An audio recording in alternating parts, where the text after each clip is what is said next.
And hello, everyone. Welcome back to another episode of No Small Talk Sunday.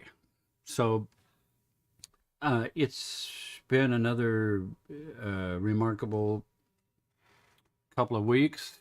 Uh, you know, reality never stops to amaze me. Um, Week is no exception. It means that when reality gets too bright, I got to put my sunglasses on because it's just like too much. And today, we're talking about um, mavericks and misfits and geniuses and miracles, the exemplary parade of people who have been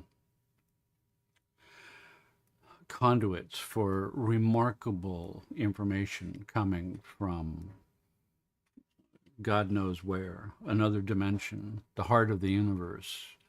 When you get out of your own way and you open a door to higher dimensions of information, then you become a conduit for that. Those are the truly new, original ideas that spark humanity and push the evolution of our species forward to its ultimate goals.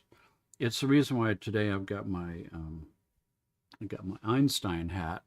So Einstein used to wear this like straight brimmed hat. Mine sort of bends in the front. So if I could get it to be straight, it would be more like an Einstein hat. But anyway, I do recognize the fact that I am, at least in this context, maverick in chief for crazy and insane ideas and new stuff that comes through me, and fully and completely recognize that the ideas and the processes and the patents and all the other stuff that have come through me have come through me. It's not me. Yes, I'm the lens through which it comes. Each of us is a unique colored filter for the pure light to shine through, our unique talents that make us special in the universe. And that's really the core of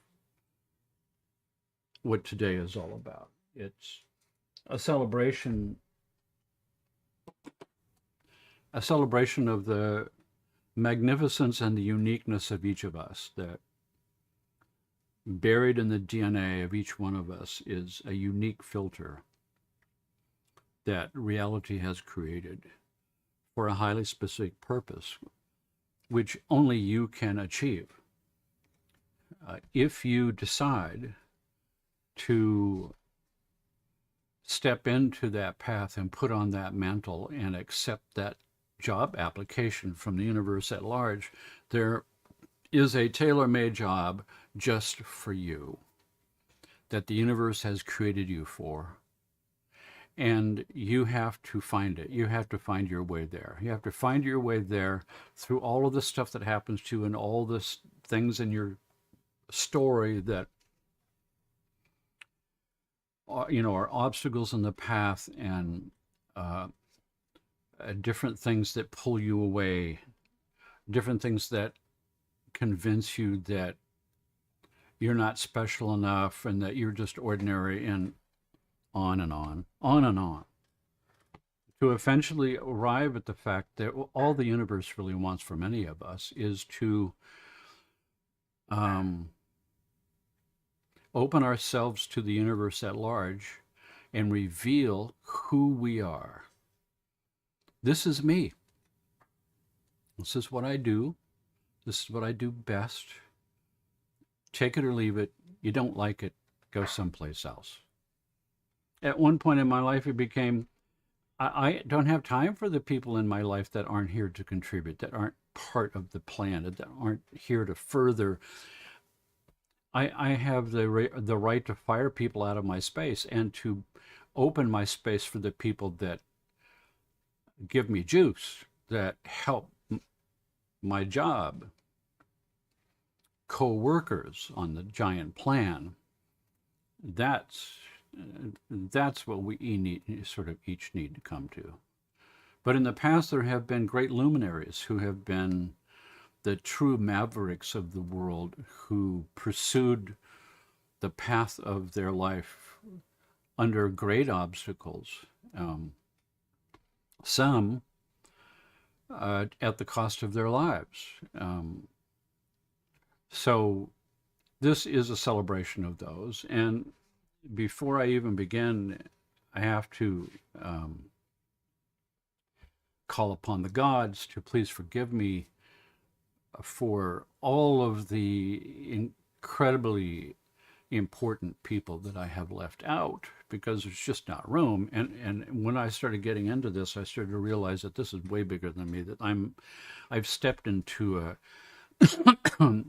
complexity of people throughout history that is, the list is so long, I could do a 10-part series on this and scratch the surface. And each one of the people that I have included in this broadcast I'm asking universal forgiveness for skimming over the unimaginable story of each one of them.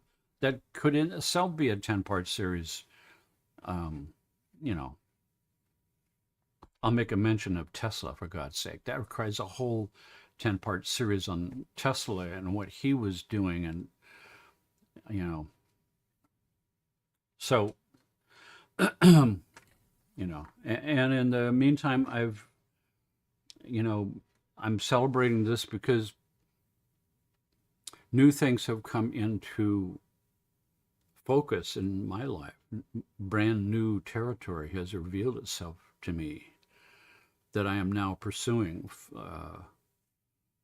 with great enthusiasm. I'll show you a little piece of it. It's just the beginning of where that is. It's now still experimental. And I've also come out with a new album. And I put this album on CD, actually. I put it on CD. It's been a long time since I put out a CD. I think it was 2017 was the last CD I produced, which was the Beyond soundtrack, the default mode network entrainment. And that was another one that was an odd thing to do. It's like putting out a CD. The only thing left on the list for me is to put out an LP, a vinyl record of something. So that's in the plan. But this is the most advanced sleep CD so far that I've produced. This is 3.0. 1.0 became one of the biggest sellers that I've ever done. Sold millions of copies. It was taken up by Time Life. It was researched by Sleep Labs. And then there was this one is not officially completely out yet. It's gonna be out in another couple of weeks. But Delta Sleep 2.0 was after a number of years when more research had been done into sleep. And so we incorporated all of that. And since that point, many years have gone by and many new discoveries about the nature of sleep. And new discoveries for me about different processes for entrainment and different processes for 3D enhancement, the EASE system, enhanced audio spatial environment, which actually your brain creates the 3D environment. It's not on the soundtrack, it's your brain making it. And so that's the result that all came together to produce this one, the latest advances in sleep technologies.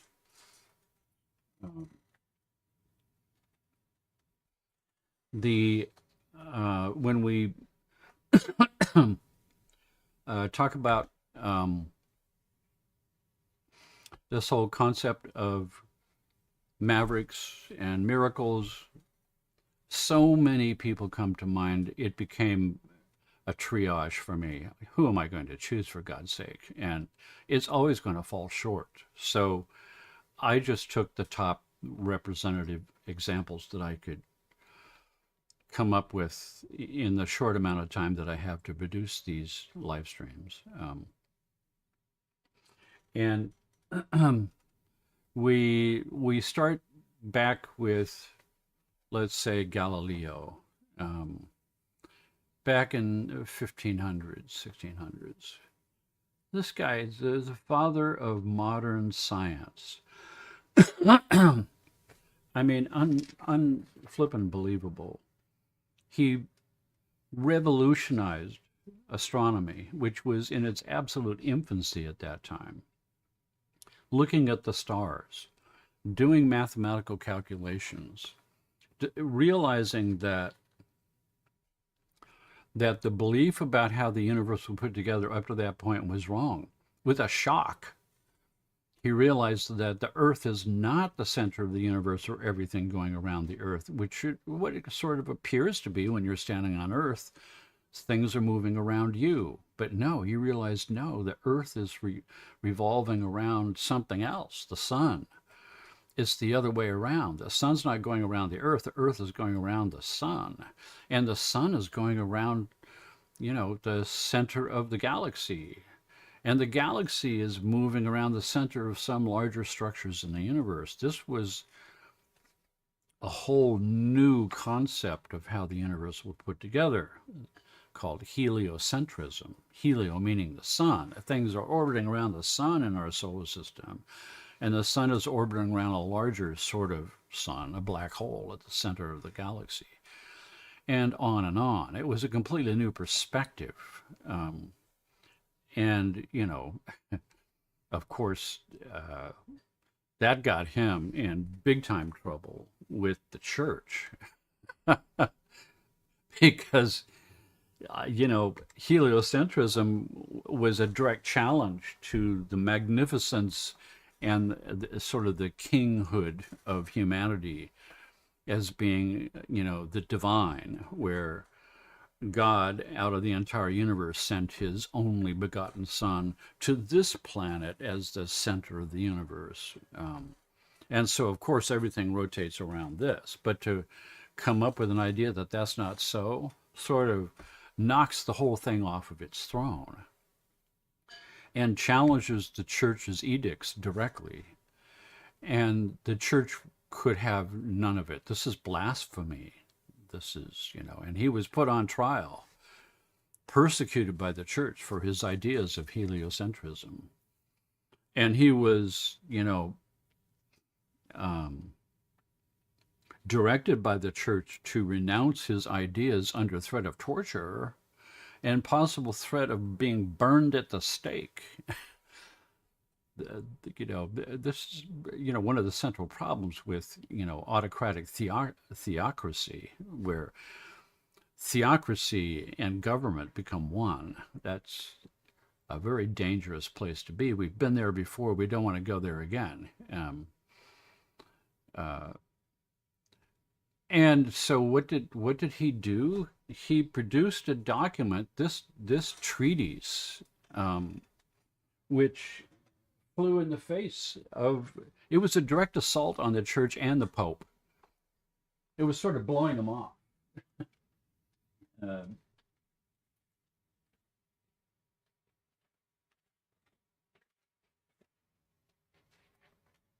And the church didn't take kindly to that.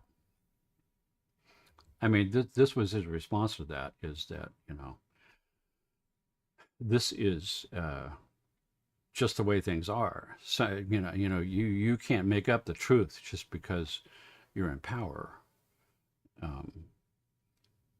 We cannot teach people anything. We can only help them discover it within themselves. It's, and that right there, that statement was against the church, that you can't help yourself. You have to surrender yourself to Jesus to be saved. And when you start going down that path, we get into very difficult territory, because the central tenets of Jesus, this, the joke is if Jesus showed up, came for the second coming, would he recognize Christianity? Of course not, because Christianity hadn't been invented yet when he was alive. He was a Jew. People called him rabbi, teacher. He was well versed in the Torah and the secret texts of the Kabbalah and of the great what we call the Old Testament, the Jewish laws. And his central message was two things, pretty simple. Two things. Number one, love one another. For God's sake. It doesn't get more simple than that. Love one another. Love one another as your own family, as your own mother, your own brother, your own child. Love everyone with that intensity, because there is no strangers out there. We are all children of God. All of it is one. That was the message. And the second message was, which is what really got him in trouble, is you don't need to pay someone to talk to God for you. You don't need an intermediary. You have a direct connection with the voice of God within you. And the name of that doorway was the Christos Logos, the Christ logo within each of us. So me as simple Jeffrey Thompson has Christ Jeffrey Thompson in there, an opening where I can go through my own Christos Logos and have direct contact and conversation with God. And the church wants to put a turnstile there and charge admittance, where you have to talk to them. You can't talk to God directly. You have to talk to them, and they will talk to God for you for a fee. That's what. So that's Jesus, knocking over the tables and the money changers and the people who sold little idols and stuff at the church. They were, the church was marketing, post-death redemptions for a fee. That you could save one of your relatives who had gone to hell by paying a fee, and then would pray to God and talk to God and work it out for you. That's like,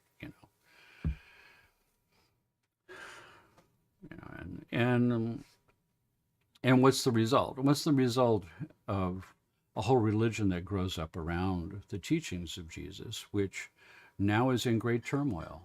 It's a split church. We have a church that is not following in any way, shape, or form what Jesus was preaching, that you welcome the stranger, that you help the poor, that you go among the people who are suffering and you invite them in, that you leave no one left behind, that we are all equal in the eyes of God. This, there are forces out there in the present world right now that are speaking directly against that, wrapped in the Bible. Which, from the standpoint of true Christianity, esoteric Christianity, is blasphemy. Blasphemy against the Word of God coming through Jesus Christ, the Christ essence of Jesus.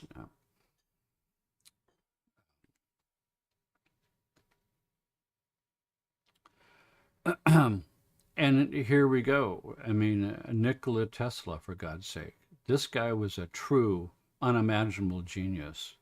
The things that he was seeing, it's like, of course, there's people who talk about him being, connected with different dimensions, or maybe being an alien himself. The ideas that he had were so far ahead of their time, just flipping beyond sort of belief. He invented AC power, the power that's in your walls, that's driving all of humanity. The whole civilization on Earth is electrified, and the electricity that does that is AC curtain, invented by this guy. And he was in the battle of his life, because simultaneous to that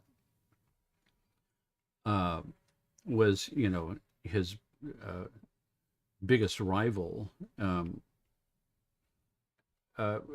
Edison, who wanted the world to be wired with direct current, DC current, instead of AC. And DC is like the kind of stuff that comes from your battery in your car. It's direct current, comes straight in. AC current flips back and forth. And without getting into the physics details of that, in order to have DC to wire the country, you'd have to have amplifier way stations every few miles. It really wasn't a concept that could work. AC current, on the other hand, could transmit for hundreds of miles through wires with no problem at all. And that battle went on to ugly dimensions, where Edison had bands of thugs to come in and break into his lab and destroy his equipment and burn the place down. They actually did burn his place down at one point. He tried publicly to discredit Tesla's ideas of AC current by saying it was dangerous, and on and on and on. It was this horrible battle. And part of what was driving that battle was that, Tesla had these ideas of world wireless transmissions that could electrify everything in the world for free by building these giant towers that would communicate high frequency currents right into the ionosphere, which blankets the whole planet. That's where the Schumann resonance is. And have a free electrical source for anything in the world that would be for free. This free energy and 0-point energy idea that he successfully demonstrated that it was real, a real thing, and had blueprints for these devices. And that's the reason why his lab was burned down and all of those plans were destroyed in the process. And the famous statement from J.P. Morgan, who was, the big investor for Edison,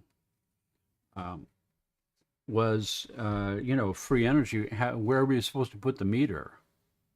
If you got free energy coming from the atmosphere from some big tower somewhere, how are we supposed to meter that? How are we supposed to charge people for that? And it's such a crazy statement because the whole concept was that it's for free, that he actually had ideas of building monstrous, gigantic towers like this on the North and the South Pole, and using the spin of the Earth as a generator. It's got an iron core, and iron is the only element of the periodic table with magnetic properties that can generate electricity, except for a small minor area that's the rare earths that you can make magnets out of, but they're rare. Iron is plentiful. And the Earth's electromagnetic field is generated from the spin of the Earth with an iron core. And when you have, a big magnet that's spinning, it generates electricity. And he was just going to build a big tower that would grab that electricity generating by the dynamo of the Earth's movement and link it into the ionosphere and make it freely available to anybody and everybody. Like, wow. Unbelievable idea in the 1800s. Jesus, at the turn of the century. God, unbelievable stuff. He had something called he developed a first particle beam weapon that took another 60 years for DARPA to come up with, a death ray. It was an electromagnetic particle beam weapon that was more advanced than a laser. He called it the Teleforce. He envisioned and had plans and blueprints for artificial intelligence and conscious machines. It's amazing, the turn of the century. Only now, in the 21st century, is it coming to fruition, actually becoming true, what he had blueprints for. Things that all got destroyed. And the things that weren't destroyed were taken from him. anti-gravity, flying devices. He had plans, he had blueprints, he had whole ways that this could happen, and all worked out. His famous earthquake machine, Tesla's oscillator, where he, attached it's all got to do with sympathetic resonance, the coupled oscillators. The property that things want to dance together. So if you can tune them together, they fall right in line and start to build up their oscillation, like me singing the right note for a wine glass and having it start to vibrate, amplifying its vibration. I sing louder, put more energy into it, and eventually it'll shatter. That was the idea of the earthquake machine. He had this big lab, a whole floor of a building with big concrete columns to hold the ceiling up.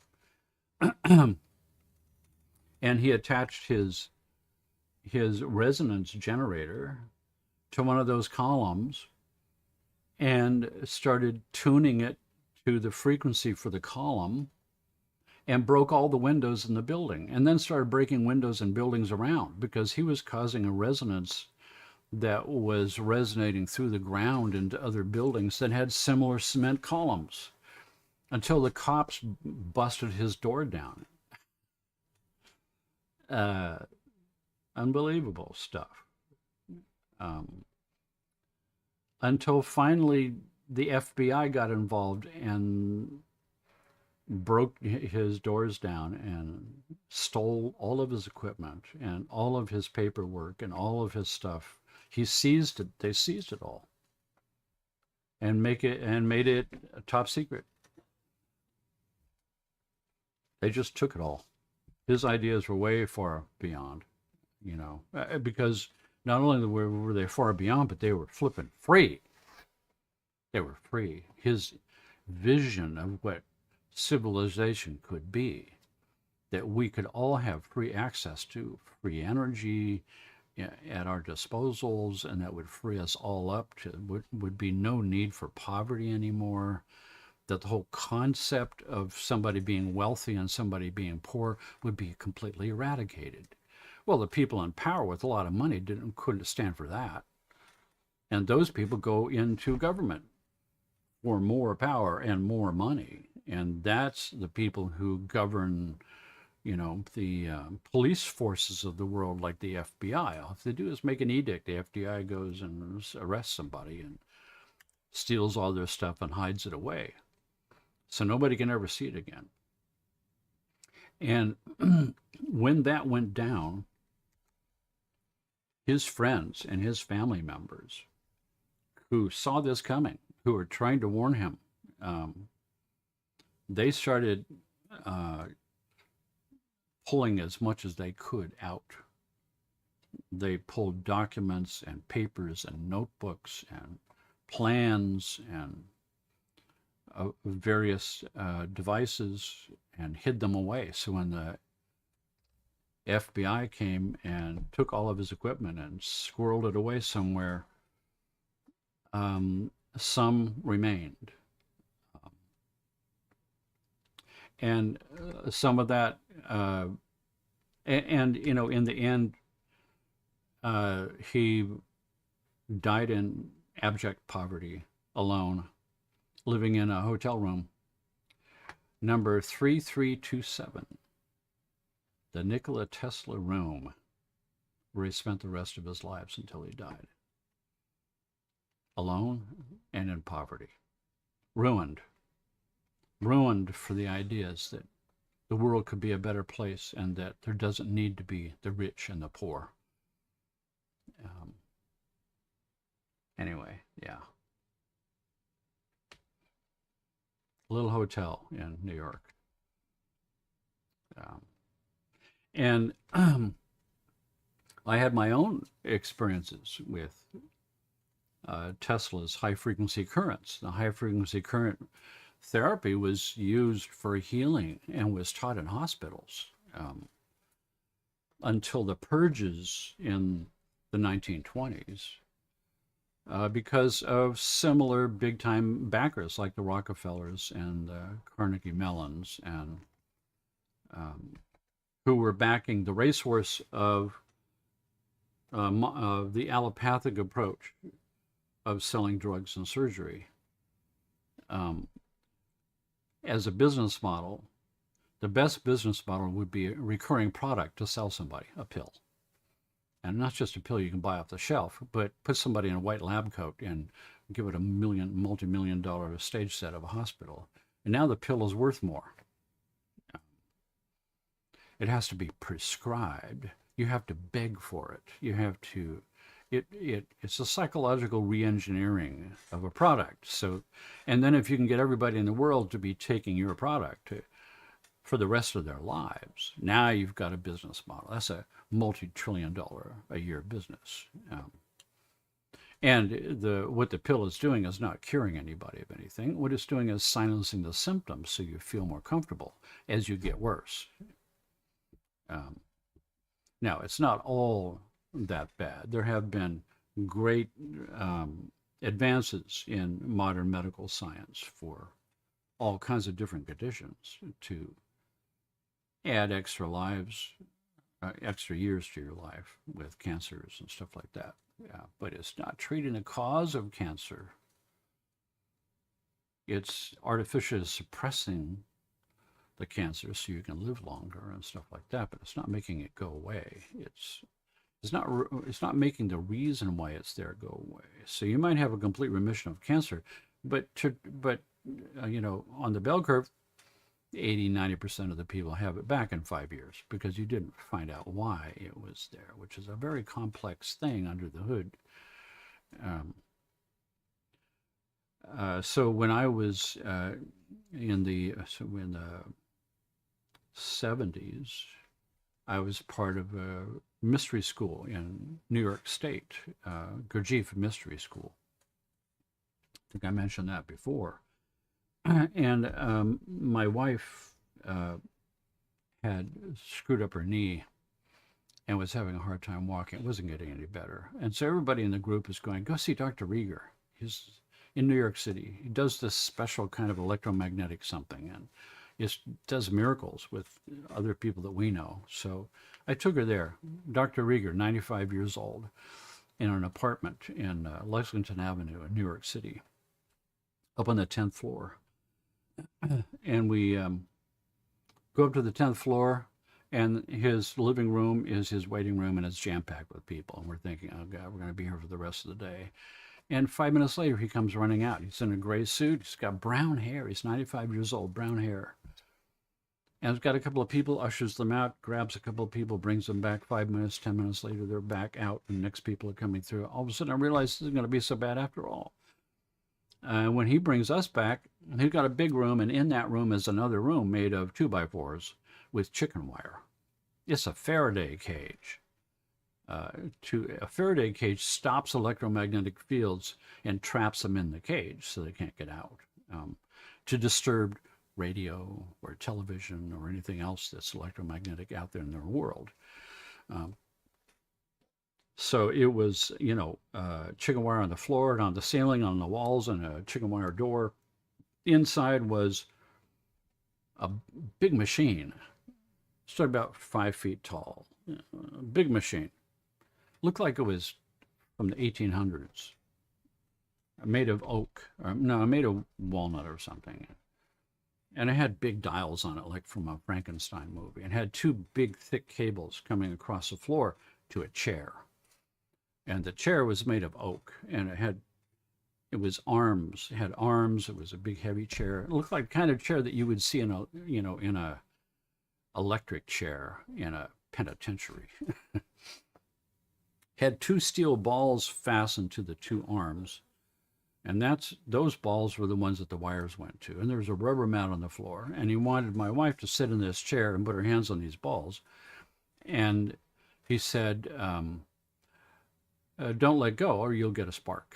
And so now she's really holding on. And he goes over and flips a switch, and this electromagnetic hum, just what you would expect from a Frankenstein movie. And what was happening is that inside that 5 foot tall thing is a big cylinder, which is a monstrous Tesla coil, which is a step-up transformer from wall current to 1 million cycles per second. and gives a purple, violet sort of spark because the frequency is so high in the violet range. Low frequency would be in the red range. And she's holding these two balls, and her body is now part of that circuit. Goes right through her and back out. She's part of the circuit. And he'd come over to her and just put his hand on her knee, her bare knee, and just rubbed it around and rubbed it around. In a few minutes, that knee was flushed and red. 5-minute treatment. Then he shuts the machine off and we leave. And she's got not only no pain in her knee, she's got no sensation in her knee. It's numb. And she had no pain for a month. And then it started to come back a little bit, so we went back for another treatment. I couldn't get that thing out of my head. I actually asked him if I could be his apprentice, and he just chuckled and said, "No, that's not how it works. If this is supposed to be part of your work, then it will come to you." And years later, it did. But in the meantime, the head of the esoteric school and Dr. Rieger became friends because he went to Dr. Rieger for some of his problems, and they became good friends. And when Dr. Rieger died, he bequeathed that big machine and the chair and a bunch of his books to the head of this esoteric school. And years later, when I went to chiropractic school and graduated and got out onto the field, I passed by on a lunch break, passed by a beauty shop, and in the window of the beauty shop was a display from the 1800s, and in that display was a black box. And the black box, like the one that I've got right back here. And this black box was from the turn of the century. Hang on a second.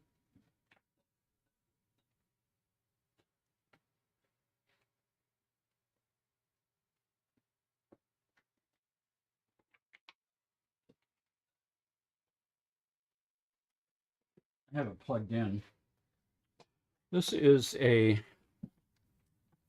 original medical doctor's high frequency current Tesla coil treatment, home treatment thing, with all these glass tubes.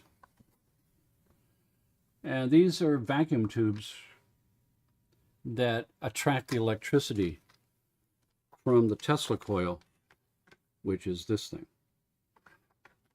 plugged into an amplifier there, and I've got it plugged into the wall. I freaked out when I saw that because I recognized it. I knew what that was. That was a Tesla portable unit, like the great big giant one that I saw. That was a hospital unit. And she had bought it at a flea market for $5. It didn't work, but she had one that did work in the back. And that's when I discovered that they were still in business, still producing them. And that's when I bought my first one, back in 1981. and used it for 40 years in my practice with patients with unbelievable results. Amazing, astounding. So you've got this. Inside here is a Tesla coil with copper wire windings, and it's a step-up transformer. This one here boosts it to 500,000 cycles per second. And it takes it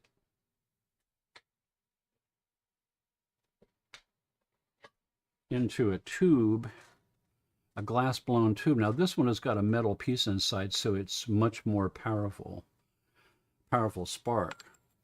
You plug that thing in, and now when you fire this up, the electricity is attracted inside the vacuum tube, and then it collects itself around this metal thing and makes the spark coming out the end much more sort of powerful.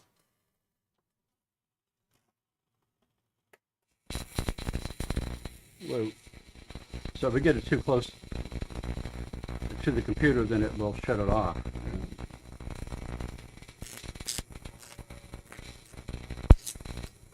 But if I put it straight on my hand, you can see it glowing. And whatever is in my hand, if I had a problem with my wrist, I'd be doing it on my wrist. And the electricity going in there is the same frequency range as the cells.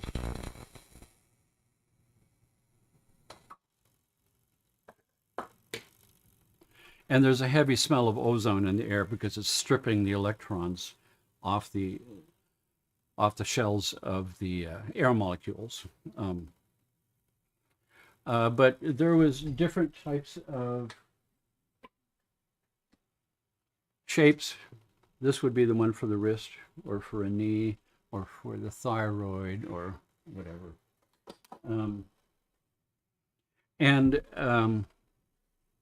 I used that for years. And then I remembered that Dr. Rieger had bequeathed the big machine to the head leader of the Gurdjieff group mystery school. So I started calling some people up. Was that so? Is that real? Do you know where it is?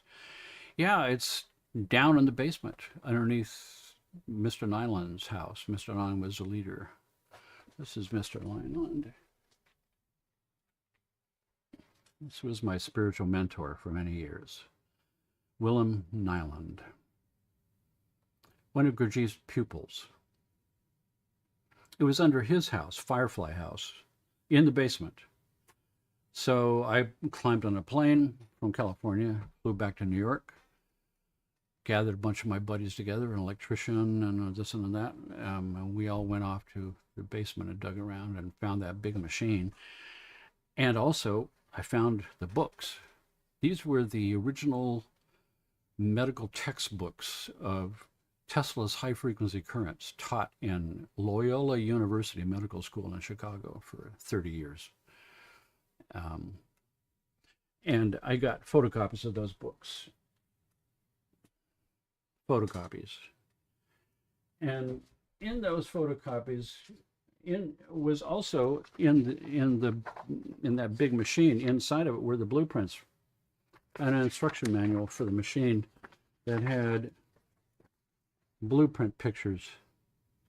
You can see the big machine there with the dials that were on it, and those dials, and we had a cabinet that opened up. This thing was walnut and stood about 5 feet tall.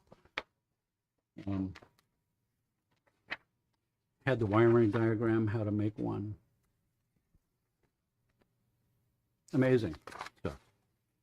I got all this stuff. I had these medical textbooks of homeopathy. I've got those too. That was amazing. Here it is. I made a photocopy of the medical book, Working Manual of High Frequency Currents by Noble M. Eberhardt, MD, PhD, at DC, was a chiropractor as well. Formerly head of the Department of Physiologic Therapeutics, Medical Department of Loyola University, former professor of high frequency, Illinois School of Electrotherapeutics, on and on and on. This was a real thing with well-documented healing properties that just got trounced and thrown away. And on page 28 is a picture of that machine in Dr. Rieger's office, the large high-frequency outfit, the hospital unit. And it had a picture of one of the portable units with the glass tubes. Amazing. Just, amazing. Mind-blowing. And that's just a little side story from just the one person on the list of Tesla, for God's sake. I mean, how am I? That's why I was praying to the gods, please forgive me for all the people that I'm going to pass over and not mention, and for the ones that I do mention, that it's just skimming by, that we're skimming.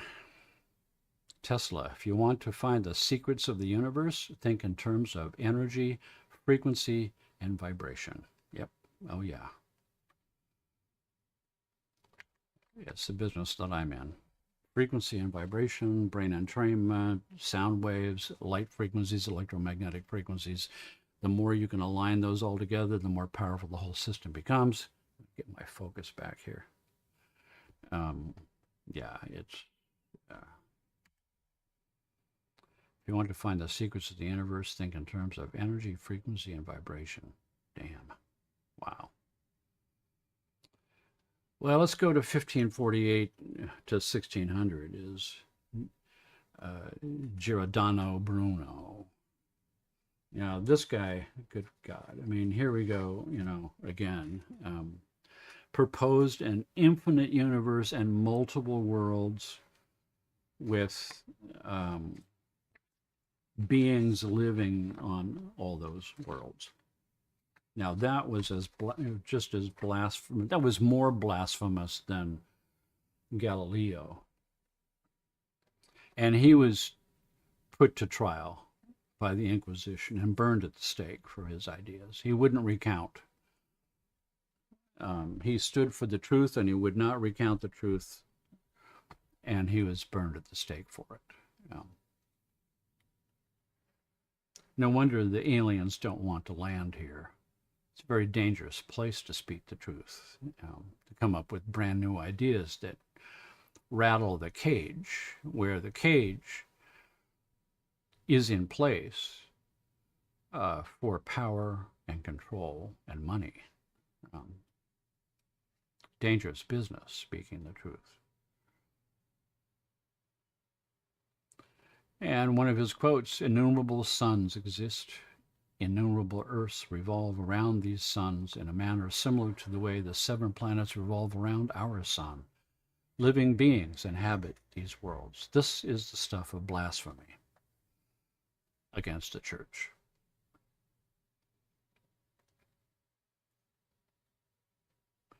Yeah. Alan Turing. This man created the first computer. And what's the backdrop of this picture is the computer he created. And he created this computer out of great need during World War II, when we were fighting, when England, he was a British living in England, when the British were losing. The Germans were blitzkrieging and bombing London and bombing various cities in England, and England was losing. The United States was becoming involved, and in one of the invasions of one of the territories that the Nazis had control of, they captured the most important piece that they could possibly have gotten, which was the deciphering machine, the encryption machine for coded Nazi transmissions of how they all communicate with each other. You could pick up the transmissions, but you couldn't crack the code. And that's because you type in whatever you want to say, and the machine does an encoding thing before it transmits it. And then at the other end, you get the scrambled message that unscrambles it at the other end. And they had one of those machines. But that didn't help because they couldn't crack the code. And so they had a team that was put together. There's a movie about this, a great movie. The movie of Alan Turing, single-handedly winning World War II by designing this computer to crack the code of this machine. It took him months and months, and under great pressure, and under a lot of people calling him a lot of names. He prevailed, and he built this computer, and he cracked the code and won the war. Single-handedly. This is the man who won World War II by cracking the code. And then all of a sudden the Allies could defeat the Nazis because they could hear everything they were saying and all their plans. And then he was persecuted because he had prevailed against the political powers and the military powers who wanted to shut him down, who thought he was just a quack or a weirdo. And when he prevailed, it pissed a lot of people off. And so he was persecuted because he was a homosexual. And then after winning the war, he was persecuted as a homosexual, brought to court, indicted, because it was illegal to be a homosexual in Britain in those days. And then he was sentenced to be chemically castrated. And that spiraled his life into deep depression. And he died under mysterious circumstances that was called suicide. Now, it's perfectly possible for him to have committed suicide because they destroyed his life. He went downhill from there.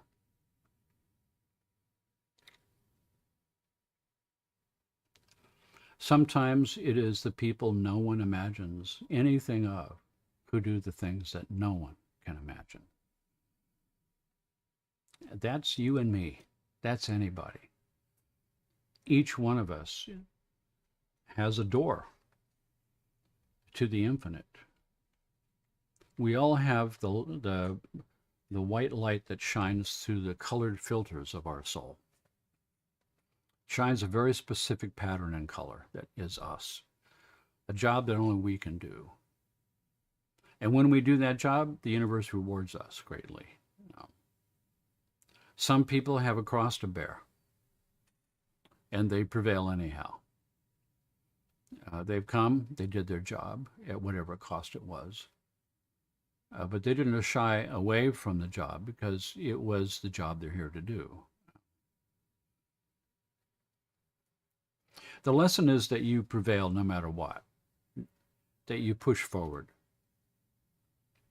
It will be your decision if pursuing the essence of why you're here is going to lead to your persecution and perhaps your death. That then becomes your spirit decision whether you want to pursue further or not, or give up, or turn away and do something else. These people are examples of those who would not turn away no matter what.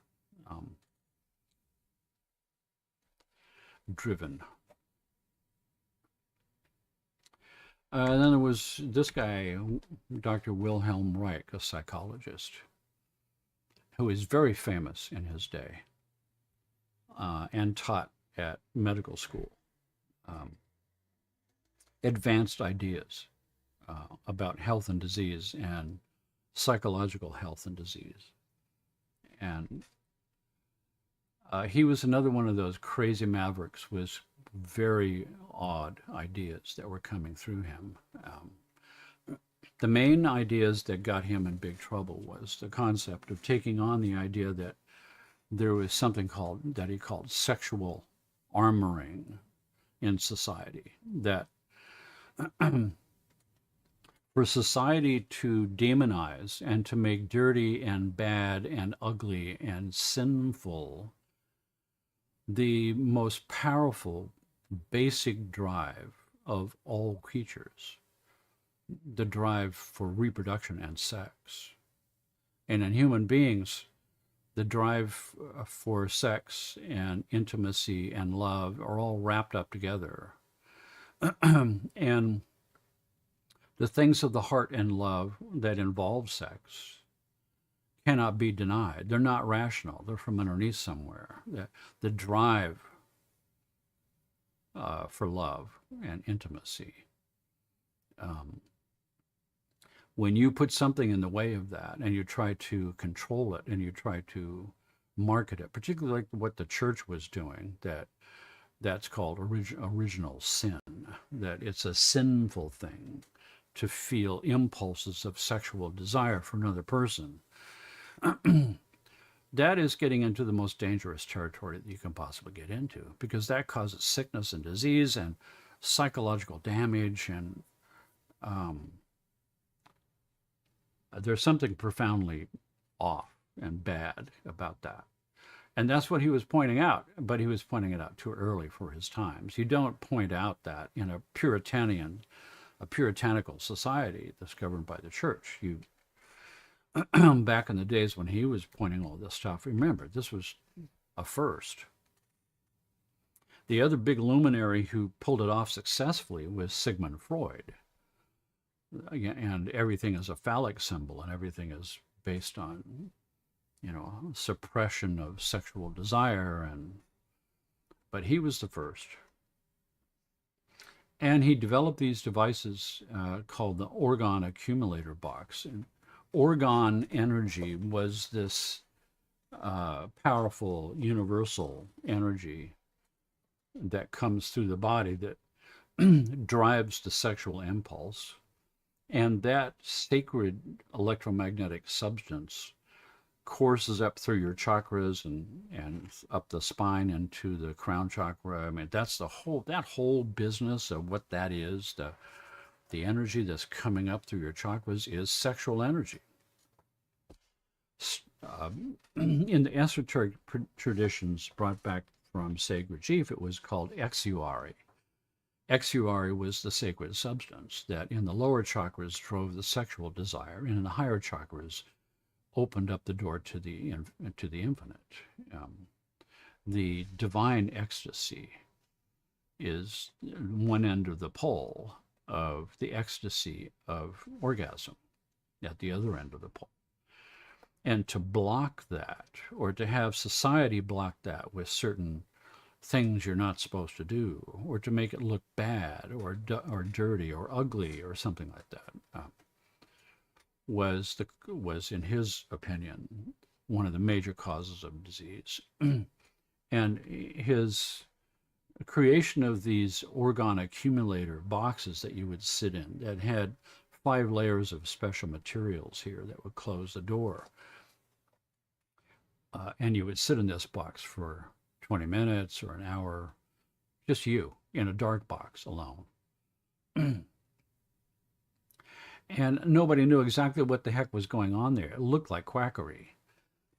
But in reality, if you think about it,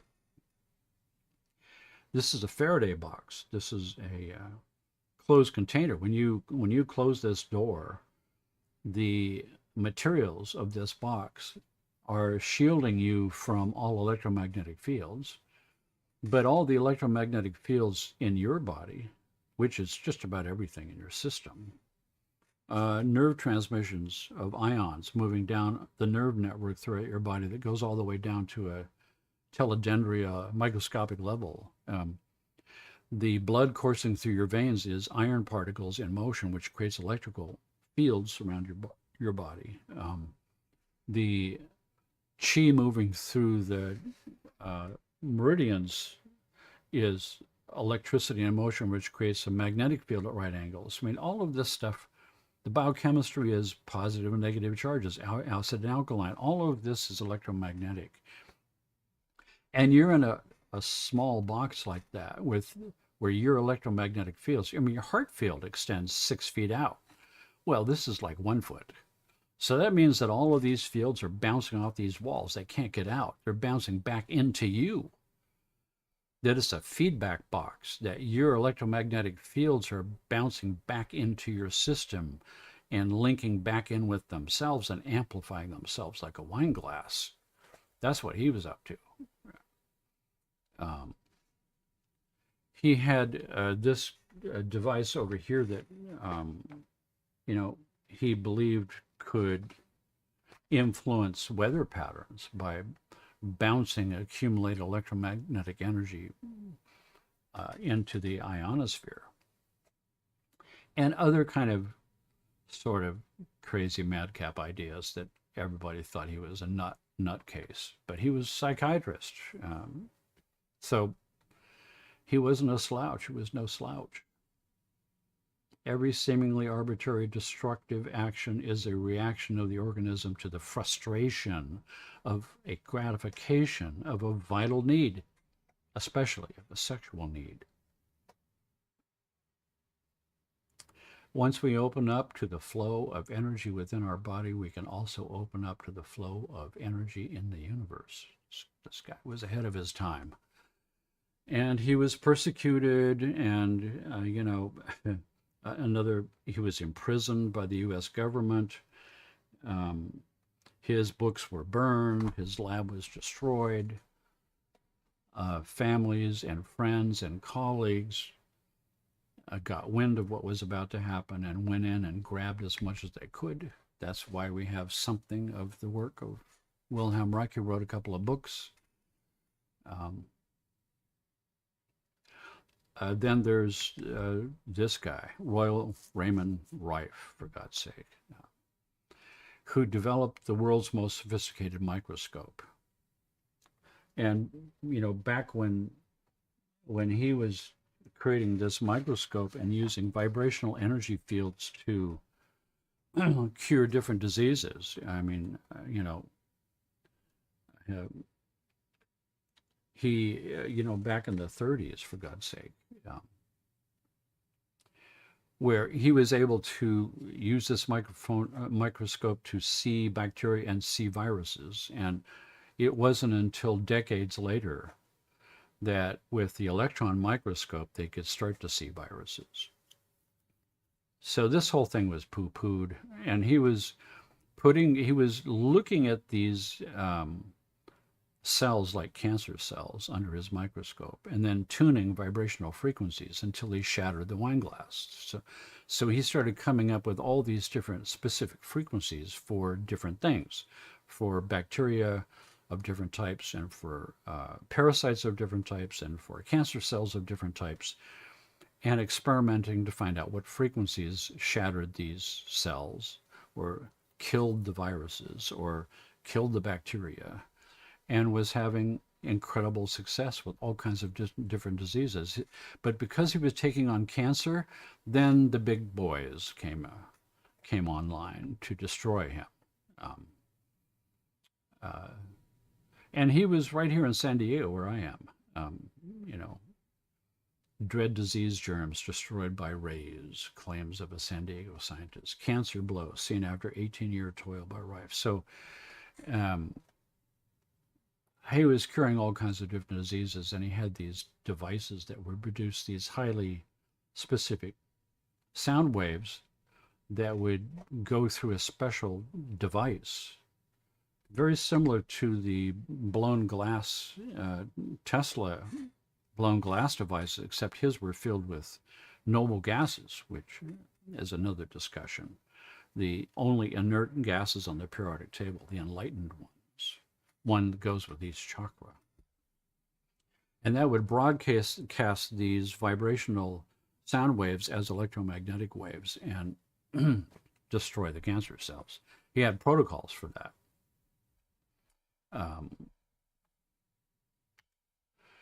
In the early 30s, Rife, an American optics engineer, claimed to be achieving theoretically impossible optical magnifications of over 30,000 times, 10 times more powerful than today's best microscopes.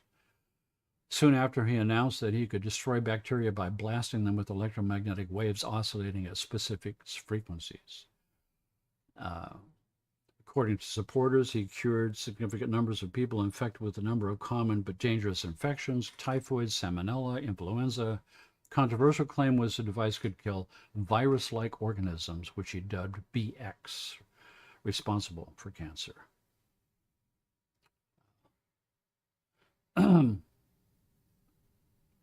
Now and today, current articles, history of the development of a successful treatment for cancer and other viruses, bacteria, and fungi using vibrational frequencies. And this is my current work with Rife frequencies called Kaima. This is brand new, just in the last 2 weeks. Before I go there, make sure you see that.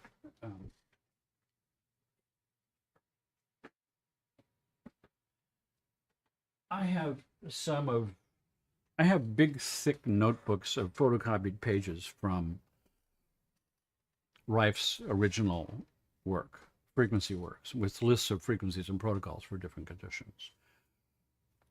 And somebody actually took the same information that I had, and I published it in a book, this book. This book was expensive, but it's got everything. Every condition you've ever heard of, and the Rife frequency protocols for that condition. The Rife frequency protocols are, for instance, for cancer, for one type of cancer, prostate cancer. There are 30 Rife frequencies. And those 30 Rife frequencies, this is a project that's been on my shelf now for over 30 years. And I finally pulled it off the shelf because a friend of mine, actually I mentioned him in one of my live streams. His name is Nate Zalesnik, who's a master of secret teachings of breathwork that he's the only Westerner who is trained in this royal family from Indonesia technique of breathwork. Just discovered that he has a inoperable brain tumor that will kill him. And he's on his path for GoFundMe so he can go to special treatments in various parts of the world, which he's there right now. But I pulled that project off the shelf in order to create a soundtrack for him of the Rife frequencies for brain cancer. And then I started realizing this project is now off the shelf and I'm going to be doing it. And how I did that was took the, in his case, 20 frequencies for brain cancer and generated each one of those as a sine wave. They're all very exact to a few decimal points. And I generated all 20 of them and I put them in my recording studio and put them on track one so that one after another would play. And I slid them over each other and cross-faded one into the next. So it just went through this whole 20-minute thing of one frequency cross-fading into the next frequency, into the next, and the next. And in the process, I popped up my frequency analyzer just to see the frequency analyzer thing. These are sine waves, so they're pure tones with no harmonics. And so what you see is just one spike that is at that frequency. And then I just at random looked at it from another angle with a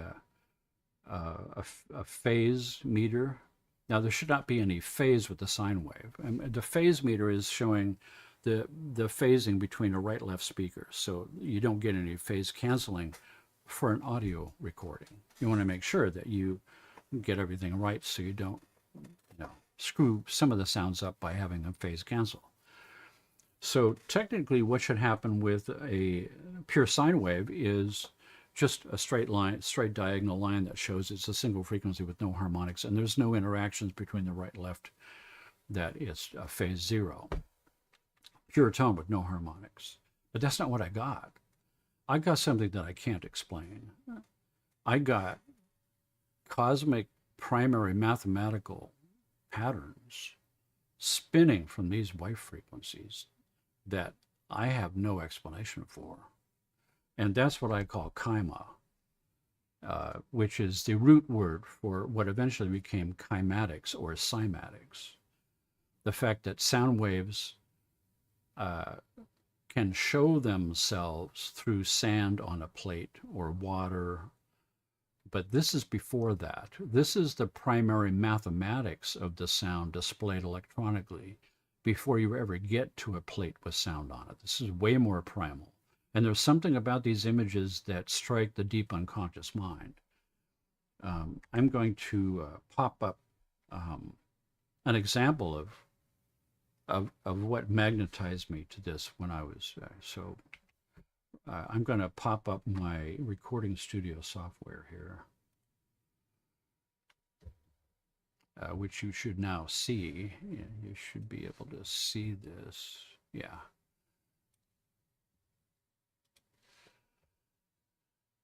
And I'm going to pop up my phase analysis window. And you can see each one of these zones is one tone. Here's another tone, here's another tone. The first one is 20 hertz, which you wouldn't be able to hear. And then it's 34 hertz and 40 something hertz. You won't be able to hear these. These humps are where one frequency crosses over the next. So this one is the one I want to show you. This transition zone from this one to this one gives a good example of the kind of weird stuff that I was seeing. So put your headphones on. Adjust your volume so it's not too loud. And here we go.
That's what I call kaima. Each one of those tones gets higher and higher, all the way up. The last one is 15,500 hertz. So the tones get higher and higher and higher. It's like they start way down, resonating your body, and they go straight up through your whole system. And then that's and there's a whole series of the Rife protocols. That's the one for cancer. So you would sit there and you would watch for 20 minutes as it cycles through, and these images go with the sounds and do something to the subconscious mind.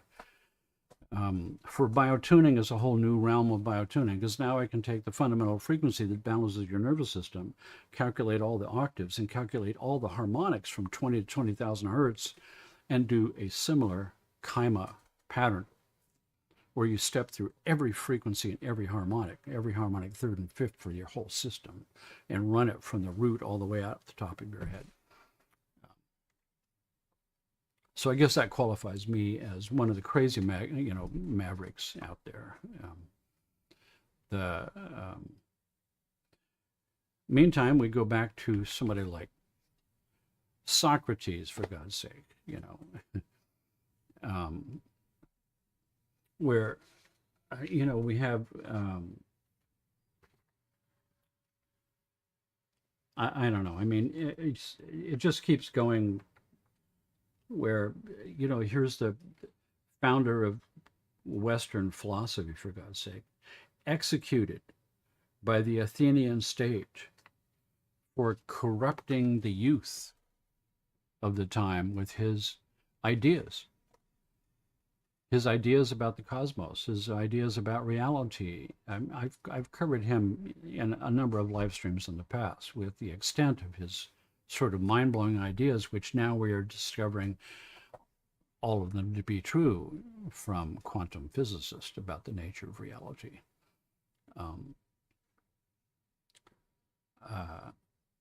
It would be better for me that multitudes of men should disagree with me, rather than that I, being one, should be out of harmony with myself. Another person who stood his ground, refused to knuckle under. Carl Jung, one of my favorites. So here's a guy who, at the period of time as a psychiatrist, was putting forth a really completely open scientific mind to the influence of mythology and mysticism and alchemy and astrology and all the rest of those elements, which were looked upon as out and out sort of poppycock and blasphemy against science. And his biggest protagonist, was Sigmund Freud, with his whole phallic symbol and sexuality thing, that didn't believe in any of the stuff that Carl Jung was believing in, and looking at the profundity of the metaphors and the allegories of that exist in the deep collective unconscious mind, that the mind is populated by imagery that is all allegorical and metaphysical and mystical, and those things have meanings. His whole thing about dream interpretation, very powerful stuff, and he was, sort of persecuted for those ideas. He actually had a big a negative breakup with Freud over these issues, and split off from that whole school of thought and the mainstream of psychiatry in those days, and became a maverick to pursue these other ideas, exploring the deeper models of the psyche itself. He was ridiculed for exploring these mythology and mysticism and alchemy and all the rest of it. And we know the result of that Carl Jung's work is now some of the most revered work in the world for what he's done, bringing the spirit world and the material world together. And quantum physicists now are recognizing that what's happening on the inner plane world is what's projecting into the outer world, almost directly what Carl Jung himself said, that whatever you can't successfully work out on the inner planes, you projected into the outer world and manifested there to deal with. And they're very close to taking that on as The visualization work necessary for manifesting reality, which is what we're all about here, is the power of numbers to take the collective unconscious and move that idea and manifest the sort of reality that we want. Very close to the ideas of Carl Jung. You are what you do, not what you say you will do. I am not what happened to me. I am what I choose to become. Very powerful stuff. The privilege of a lifetime is to become who you truly are. You stand up before the world and you announce, this is who I am. No holds barred. I'm no longer trying to hide anything. I was fearful before because if I said certain things and that I would be censored or that something bad would happen to me or people wouldn't like me or I'd lose some friends. Screw that. Comes a certain point in your life where you stand up for who you are and what you believe, and you broadcast that. You say it out loud. You let people know who you are. And as soon as you do that, all the doors in the world open for you. That all the right people show up, and the people who aren't there to support you go away. It cleans the deck. It aligns the energy fields. That you are a sovereign being in the universe that is unique in the universe here for something very specific. And what is that? To tell the truth of who you are and why you're here and how you see things. Everyone needs to know that. They need to hear that voice. Changes the world to do that. Rachel Carson started the environmental movement with her book, Silent Spring. She's the one who blew the whistle. The whole environmental movement that exists in the world since she wrote this book is because of her. Mind-blowing. Another person who stood her ground,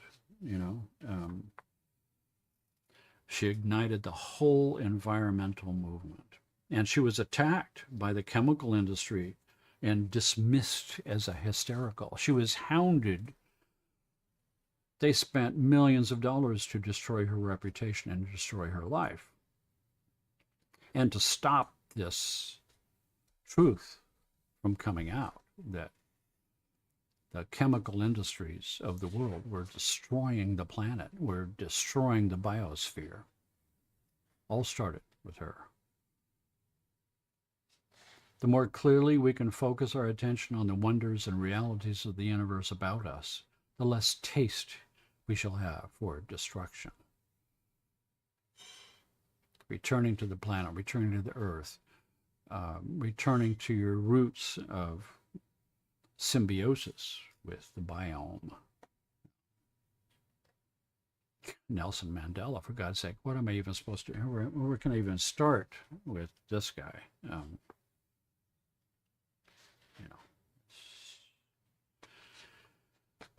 And for his principles against apartheid, he fought apartheid in South Africa his whole life, and they jailed him for 27 years in the most destitute and filthy and ridiculous and horrible jail conditions you can imagine for 27 years. He didn't lose faith. He kept in contact with his people. And when finally the apartheid thing was fractured, he was released and was elected president of South Africa and became one of the most glorious figures we have in standing up for human rights, for standing up for equality of human beings, against oppression, against the sinister forces that would control people and put people, quote, in their place. As I walked out the door towards the gate that would lead to my freedom, I knew if I didn't leave my bitterness and hatred behind, I'd still be in prison. An exceptional person. Our deepest fear is not that we are inadequate. Our deepest fear is that we are powerful beyond measure. We are afraid to reveal our magnificence. Speaking your truth about who you are in the world and what you believe to be so, and standing up for that truth is what he's talking about. That if I was to dig into myself and come down to the nub of who I really am and have the courage to broadcast that and let it out, my fear is that people would laugh at me and I'm stupid and ignorant and ridiculous. When in reality, my real fear is that I would stand out like a beacon, like a light in the universe, and that other people would follow. And that is a tough one. I have 90 30-minute soundtracks. 90 30-minute soundtracks in the world, in various albums. It's the result of the work that I did clinically and of the brainwave entrainment stuff that I explored and the types of music that I started composing to align with that, and a whole bunch of other different things that I stumbled on and then became open to me because I was following that path. And those generic soundtracks have changed many people's lives. I get communications. Thank you for saving my life with your Delta sleep system. It saved me because nobody could fix my sleep problem. And the first night I put it on, I've been okay ever since. You know, it's like, wow, there's somebody who thinks that of me. There are thousands of people out there who are thanking me for doing what I do. That's a hard one to reconcile. It requires humility. It's a very easy thing for your ego to take that and say, hey, look at me, I'm really cool, you know, but no, you know that it's not you. It's you that stepped out of your way, that it's you that are allowing you to be you and to pursue why you're here. And the magnificence of that will gather praise. And now you've got a new task as a spiritual person. How do I accept this praise non-egotistically? With a thank you. Thank you. That's what this is all about. This statement is all about. Deepest fear is that we are powerful beyond measure.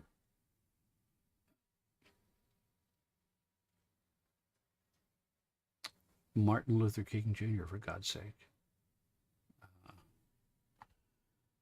I was alive for all of these days. You know, when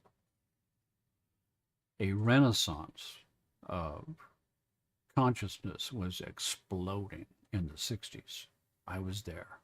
I was an artist in art school in 1966. So that was the heart and soul of that whole movement that arose. And what spun out of that was Kennedy and Martin Luther King and Timothy Leary and Richard Alpert, psychiatrists, Gunther Weil, psychiatrist who I knew, who was in the Gurdjieff Mystery School with me. That these were psychiatrists using psychedelics with great benefit for humanity. And then it all got out of the bag and it became illegal, and the suppression of consciousness arising was what the powers that be were trying to suppress, but they couldn't. People were in the street. There was a Vietnam War. There was Richard Nixon. There was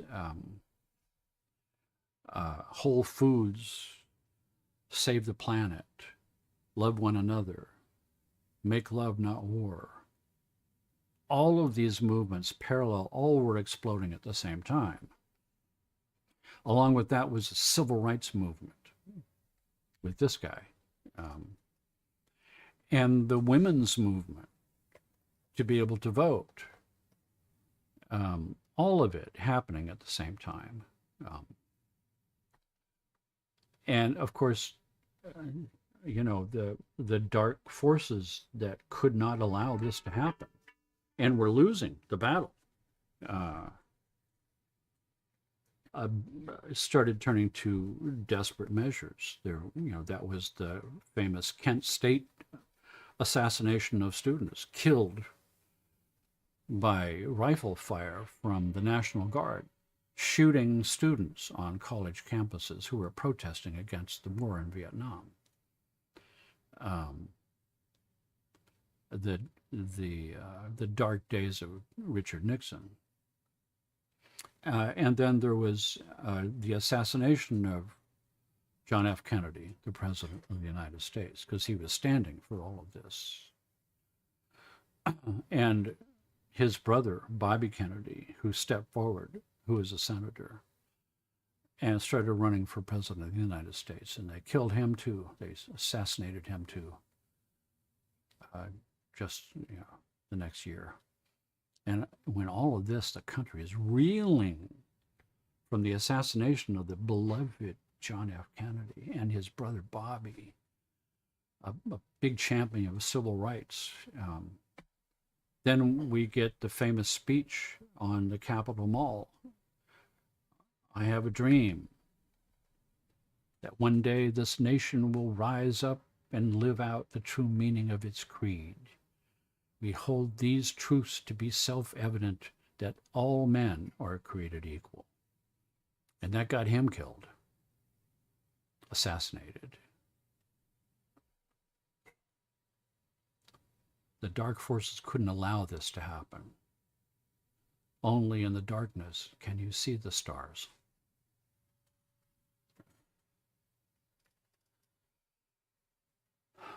Mahatma Gandhi, who brought revolution to a completely new level of the Christos Logos concept and idea of peace and love. There were no armies behind this man. It was passive nonviolence that won the day. Yes, they were beaten with sticks and kicked and jailed, but through neutral, spiritual, nonviolence, non-aggression, they won hands down. And he was, he was, a graduate school PhD material. This guy wasn't a slouch. He was a smart guy. He was a decorated man. His whole nonviolent resistance to British rule in India, colonization of India, so that India could be free. Jailed multiple times.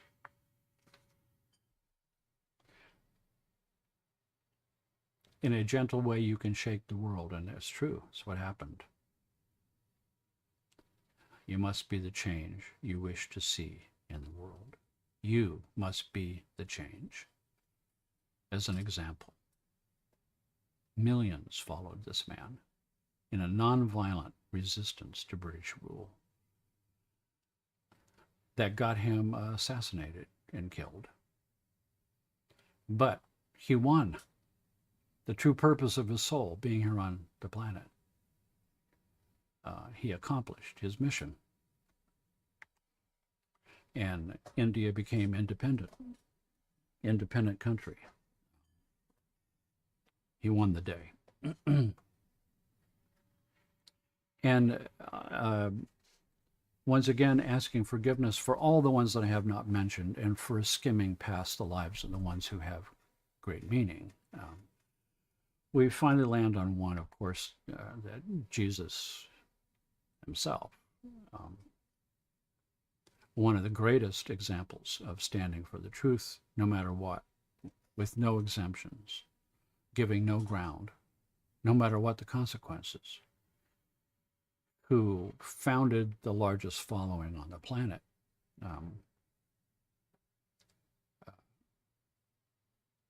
Although clothed in the money changers of the church.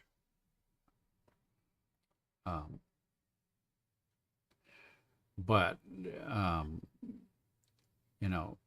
the standing up for the truth, someone who would tell nothing but the truth, and who preached love one another, and leave no one behind, that he would intentionally go to where the poorest of the poor were, where the diseased people were that were untouchable, to prostitutes and whores and tax collectors that everybody hated, and make them his disciples, who is not a wealthy man, but had everything he needed, who preached the simple truth that you don't need someone to talk to God for you. You have direct access through the Christ essence within you. That Jesus the man and Christ within him, who could use Jesus's body to speak through his mouth, and people got confused. The powers that be couldn't have what he was preaching. And so the religious state and the Roman Empire aligned together to take him out. But because of that, his message was amplified beyond imagining. This painting is by Salvador Dali, of all people. The Christos Logos as allegorical, metaphorical story for all of us.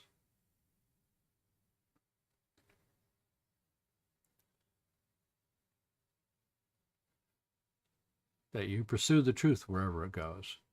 You stand up for what you know to be right. That you call out injustice and the dark to its face.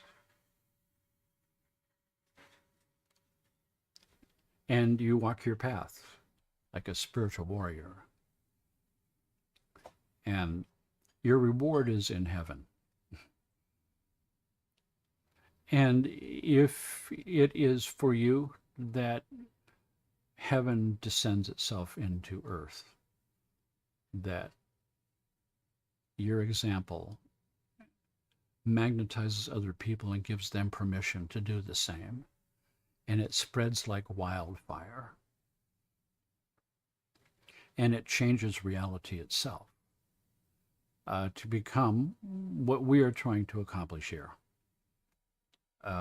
Heaven on earth, by manipulating the quantum field, through aligning our consciousnesses together to magnetize the collective unconscious with a new idea of what reality could be, instead of what it is currently that we are not satisfied with, that we know that what's happening right now is not the clear and open highest principles that could be experienced by all of us as what reality looks like.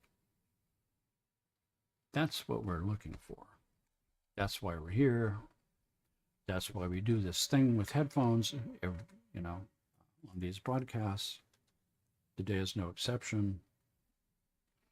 And so reach out with your heart to see if you can feel the energy of all the other people of similar like mind, like you and me and all of us, that are here on purpose, for this purpose, to push something forward, that we reach out and see if we can feel that, and then give a picture in your mind in the beginning of what it is that this heaven on earth might look like or feel like in your heart. Here we go.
So thank you, everyone.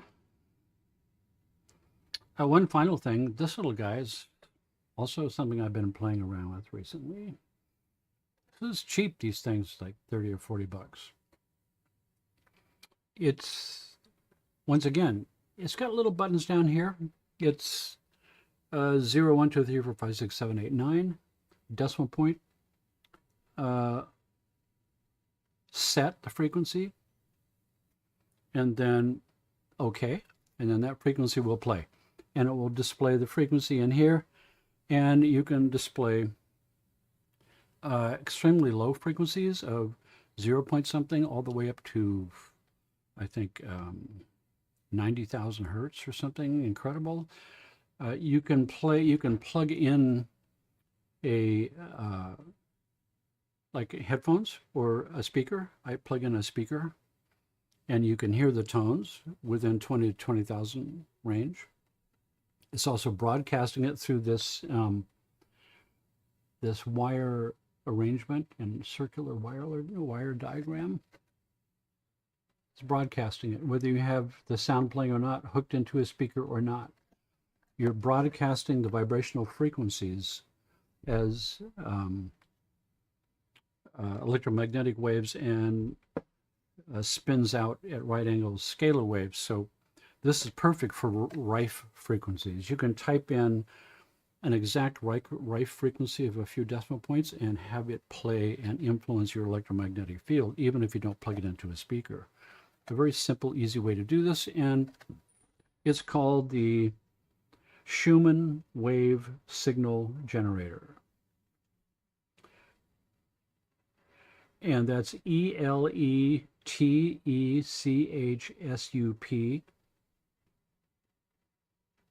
The number is SMJACO3. Google search will get this to you. It's like easy. It needs a little plug with a USB on one side and this kind of a phone plug on the other side to plug it in and power it. Then you just need a audio cable with a mini stereo to plug the sound in. I have one of those sort of tubular little speakers that you can plug into, to anything and have it play. It plays nice bass and plays all the frequencies. I'm going to turn this over to the chat, let it go for 10 minutes or so, and then we can all go off to the Discord channel. Thank you all very much. Until next time, see you then.